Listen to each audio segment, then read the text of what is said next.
Je ne sais pas si c'est le fruit du hasard ou bien si c'est voulu, mais cette semaine, vous savez que dans une semaine, il y a 7 jours. Donc, cette semaine, les troupes russes ont libéré 7 localités. Ils ont descendu 2 avions de chasse, de combat de M. Zelensky. Ils ont anéanti des chars et de nombreuses armes occidentales. En une semaine, donc, 7 localités ont été libérées par la Russie. Mais je crois que vous avez besoin des détails. Et ce sont ces détails que je dois vous donner. Parce que ce sont les détails qui vous intéressent. Moi, je ne suis pas grossiste. Ouais. Waouh. Des chars et 2 avions de M. Zelensky détruits.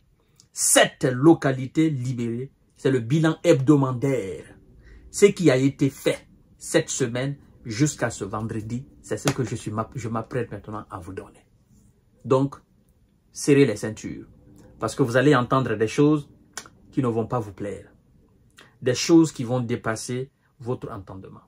Serrez les ceintures et restez scotchés. Surtout, restez concentrés. C'est effrayant. Les forces russes ont libéré 7 localités.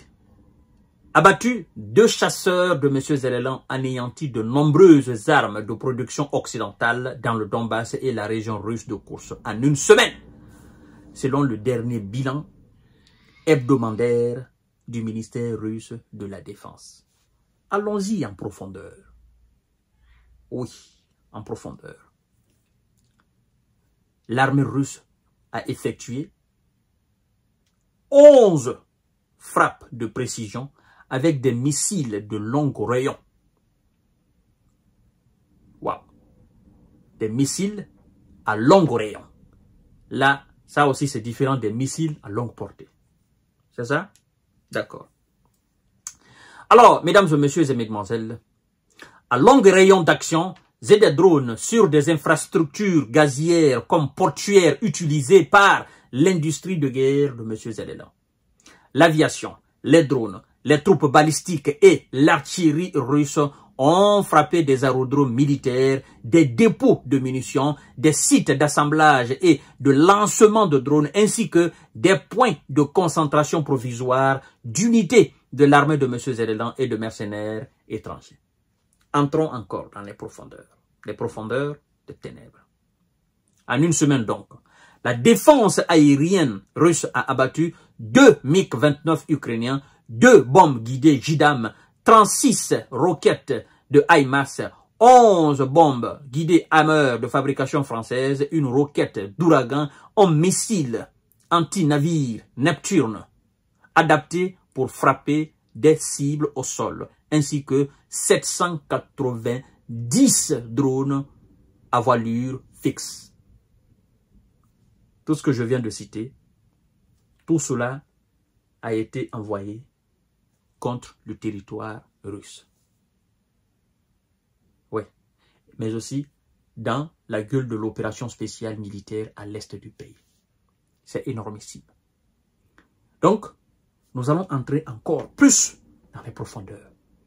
Parce que le nombre de S envoyés au repos définitif, c'est ce qui est vertigineux.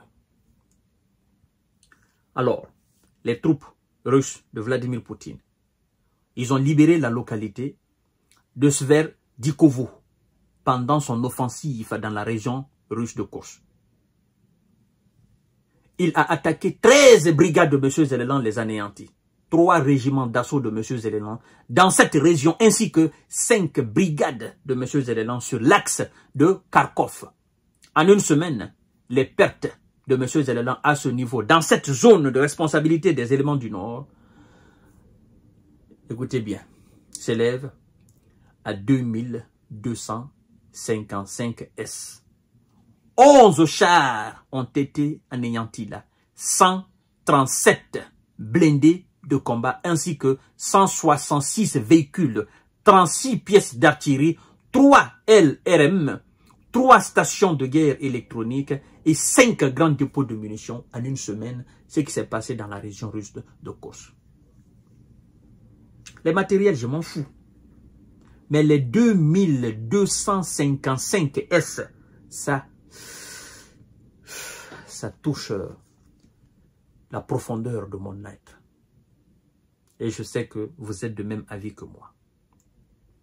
Alors, à l'ouest, c'est-à-dire à l'est du pays ukrainien, mais à l'ouest là-bas, les éléments qui sont à ce niveau-là, ils ont libéré la localité de Figolevka, dans la région de Kharkov, et Yampolovka, en République populaire de Donetsk. Ces éléments, ils ont attaqué 10 brigades de M. Zelenko. Ils les ont anéantis. L'armée de M. Zelenko, à ce niveau, a perdu 1316 S en une semaine.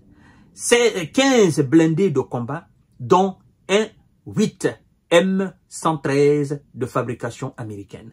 36 pièces d'artillerie, dont 16 fabriquées par les pays de l'OTAN, ainsi que 11 grands dépôts de munitions, 10 stations de guerre électroniques ont été détruits.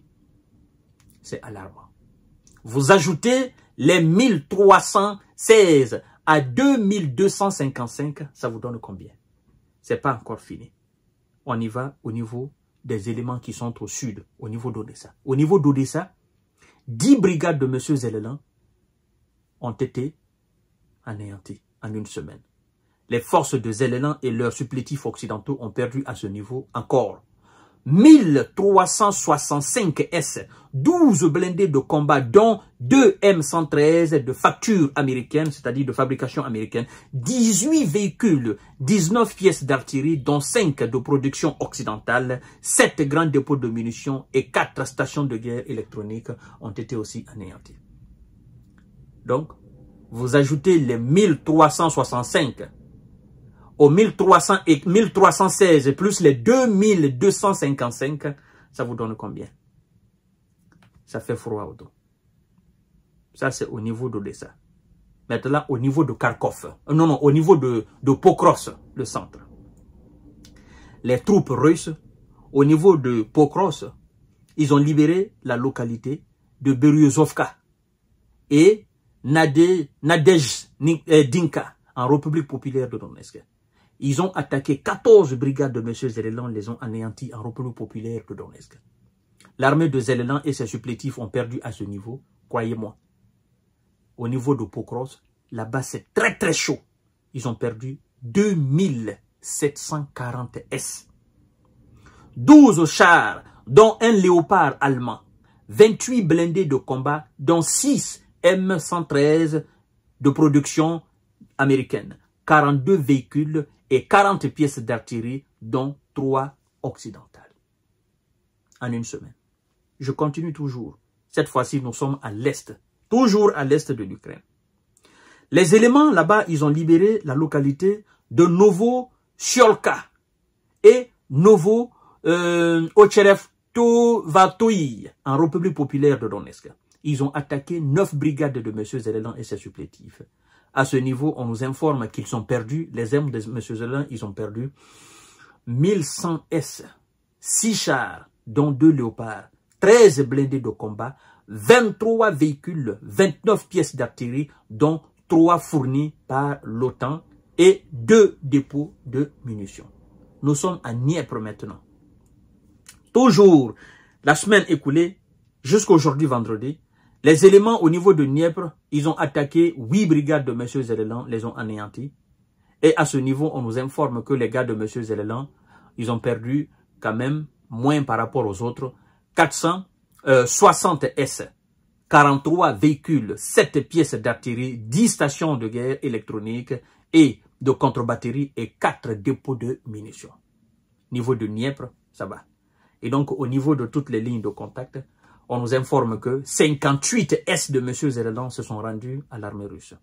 Alors, depuis le début de l'opération militaire spéciale, l'armée de M. Zelenko a perdu au total 655 avions de combat, 283 hélicoptères, 44 132 drones, 596 systèmes de missiles sol-air, 21 688 chars et autres blindés. 1521 LRM, 21 926 pièces d'artillerie et mortiers. 32 005 véhicules militaires spéciaux. Et donc, le nombre total de S, les Russes n'ont pas osé donner cela parce que c'est vertigineux. Voilà pourquoi M. Biden et M. Donald Trump veut mettre fin à la situation. Donc, voilà ce qui s'est passé cette semaine au niveau de toutes les lignes de contact. Vous faites le cumul du nombre, moi je m'en fous des matériels, chars, blindés, avions. Vous faites le cumul du nombre de S, M. Zelensky envoyé au repos définitif cette semaine. Vous allez trouver que c'est l'une des pires semaines depuis le début de l'opération spéciale. Le nombre est effrayant. Souhaitons la paix pour ce pays, sinon là, ça devient trop facile pour les soldats russes. Je vous reviens tout à l'heure pour notre série d'informations décortiquage. Merci.